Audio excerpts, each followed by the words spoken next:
حاجة غريبة يا جماعة وما تتصدقش، عاوز اقول لكم عليها. يعني حاجة يعني اللي احنا فيه دون ما يتصدقش. ليه بقى؟ لان كل راجل مننا، كل راجل بيصرف على بيته. اي حاجة عاوزها البيت بيصرف عليه. الاولاد عاوزين درس بيصرف. النور يجي وصل النور يصرف. هات يدي. كل حاجة بيعملها. وفي الاخر، في الاخر العيال اللي انت بتصرف عليهم دول ولا يعرفوك ولا يسألوا عليك بعد كده. يا دوب يخلصوا الدراسة بتاعتهم بعد ما يطلع عين اهلك عشان تصرف عليهم. بعد كده بقى تعالى قابلني لو حد سأل فيك.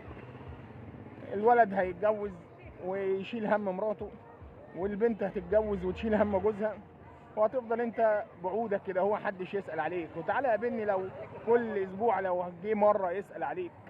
فالراجل مننا يا جماعة بيتعب وبيصرف وبيطلع عين اهله، وفي الاخر بيترمي على كوم الزبالة.